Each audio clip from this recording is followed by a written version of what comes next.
Hi guys, ഒരുപാട് നാൾക്ക് ശേഷമാണ് ഞാൻ വീഡിയോ പോസ്റ്റ് ചെയ്യുന്നത്. സത്യം പറഞ്ഞു കഴിഞ്ഞാൽ അതിന് മെയിൻ റീസൺ പോസ്റ്റിംഗ് ആണ്. പോസ്റ്റിങ്ങിന് കയറിയതിന് ശേഷം എനിക്ക് വീഡിയോ എടുക്കാനുള്ള ടൈമോ അതിന് എഡിറ്റ് ചെയ്യാനുള്ള ടൈമോ ഒന്നും കിട്ടാറില്ല. പോയിട്ട് വന്നു കഴിഞ്ഞാൽ പിന്നെ ക്ഷീണം കാരണം ഉറങ്ങും. അപ്പോൾ എഡിറ്റ് ചെയ്യാനൊന്നും അധികം ടൈം കിട്ടൂല. ഇങ്ങനെ ഇരിക്കുന്ന സമയത്താണ് എൻ്റെ ഫ്രണ്ടിൻ്റെ വീട്ടിൻ്റെ പാലുകാച്ച് വരുന്നത്.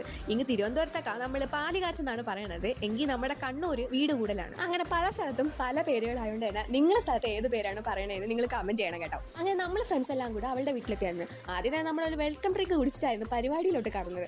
വീട് കണ്ടപ്പോൾ സത്യം പറഞ്ഞാൽ ഒരു ഹെവൻ പോലെയാണ് തോന്നിയത്. കാരണം അത്രയും സൂപ്പർ ആയിരുന്നു. നമ്മൾ ഫുഡ് കഴിക്കാൻ വേണ്ടി കയറിയായിരുന്നു. ഫുഡ് കഴിക്കാൻ വേണ്ടി പോയപ്പോൾ തന്നെയാണ് ആദ്യമായിട്ട് നമ്മൾ അൽസ കാണുന്നത്. അൽസ എന്ന് പറഞ്ഞാൽ കണ്ണൂർ സ്പെഷ്യൽ ആയിട്ടുള്ള ഒരു സ്വീറ്റ് മീറ്റ് ഡിഷാണ്. സത്യം പറഞ്ഞു കഴിഞ്ഞാൽ അൽസയെ കുറിച്ച് കുറേ റീൽസിൽ കണ്ടിട്ടുണ്ടെങ്കിലും ആദ്യമായിട്ടാണ് ഞാൻ കഴിക്കുന്നത്. ഒരുപാട് എക്സ്പെക്ടേഷൻസിൽ അവിടെ ആയിരുന്നു നമ്മൾ അവിടെ ചെന്ന് അൽസ കഴിക്കുന്നത്. സത്യം പറഞ്ഞാൽ എക്സ്പെക്ടേഷൻസ് എല്ലാം വേർത്തായിരുന്നു എന്ന് തന്നെ പറയാം. ഫുഡെല്ലാം കഴിച്ച് നമ്മൾ തിരിച്ച് ഹോസ്റ്റലിലോട്ട് വന്നു.